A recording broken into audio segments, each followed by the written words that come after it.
வட்டாரம் விராதனூர் தொகுதி பொண்ணுப்பிள்ளை தோப்பு அங்கன்வாடி பணியாளர். என் பேர் கனீஸ்வரி. நம்ம வந்து தினமும் ஒரு வகையான உணவை பார்த்துக்கிட்டு இருக்கோம். இன்றைக்கி வந்து நம்ம முருங்கைக்கீரையை பற்றி பார்க்க போகிறோம். இந்த முருங்கைக்கீரை வந்து ரொம்ப பெசல்னு சொல்லலாம். வாழை மரம் மாதிரி தான் இந்த முருங்கை மரமுமே நம்ம எடுத்துக்கலாம். முருங்கை மரத்தில் இலையிலேருந்து பூவிலேருந்து காயிலேருந்து ஒவ்வொன்றுலையுமே வந்து எல்லா மருத்துவ குணங்களும் நிறைஞ்சதாக வந்து முருங்கைக்கீரை. அப்படிப்பட்ட முருங்கைக்கீரையை வந்து நம்ம வந்து கட்டாயம் வந்து உணவில் வந்து பயன்படுத்தணும். முருங்கைக்கீரையில் பார்த்தீங்கன்னா 100 கிராம் முருங்கைக்கீரை சாப்பிட்டீங்கன்னா 92 கலோரின் வந்து நம்ம உடம்புக்கு கிடைக்குது.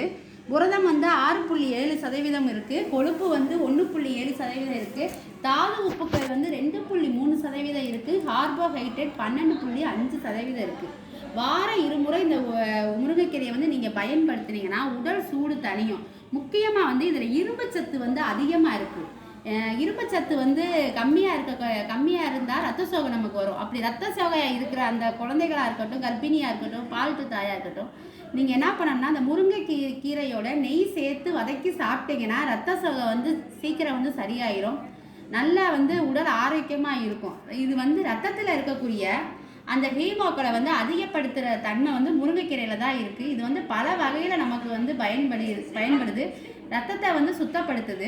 முருங்கைக்காயை வந்து நீங்கள் எடுத்துக்கிட்டீங்க, முருங்கைக்காய் வந்து வாரத்தில் 2 நாள் சாப்பிட்டீங்கன்னா ஆண் பெண் ரெண்டு பாலருக்குமே மலட்டுத்தன்மையை வந்து அகற்றக்கூடிய இது வந்து முருங்கைக்காயில் வந்து இருக்குது. இந்த முருங்கைப்பூ இருக்குது பார்த்தீங்களா, முருங்கைப்பூவை வந்து நீங்கள் வந்து பயன்படுத்துறீங்கன்னா இந்த முருங்கைப்பூ வந்து வளரிளம் பெண்களுக்கு வெள்ளைப்படுதல் அந்த பிரச்சனை அதிகமாக இருக்கும். அதுக்கு இந்த முருங்கைப்பூவை வந்து கொஞ்சம் நெய் சேர்த்து வதக்கி இந்த முருங்கைப்பூவை சாப்பிட்டா அந்த வெள்ளைப்படுதல் வந்து சரியாகும். இப்போ வந்து நம்ம ரொம்ப பயந்துக்கிட்டு இருக்க ஒரே விஷயம் கொரோனா.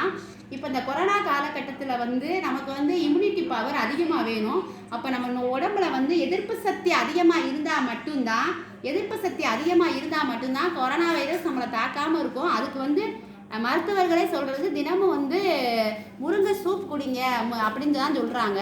இந்த முருங்கை சூப்பை வந்து முருங்கை இலையோட தக்காளி, விட்டமின் சி உள்ளது, தக்காளியை சேர்த்து சீரகத்தை கொஞ்சம் சேர்த்து நீங்கள் கொதிக்க வச்சு அதில் ஒரு சொட்டு லெமன் நீங்கள் சிட்டிக்காமியில் சேர்த்து சாப்பிடும்போது உங்கள் உடம்புக்கு தேவையான அனைத்து இரும்புச்சத்தும் கிடைக்கிது. அதனால் வந்து கட்டாயம் வந்து தினமும் முருங்கை சாறு குடிங்க, முருங்கை சூப்பு சாப்பிடுங்க, முருங்கை பூவை சாப்பிடுங்க, முருங்கை காயை சாப்பிடுங்க. இரும்புச்சத்து குறைபாடை தடுத்துடுங்க.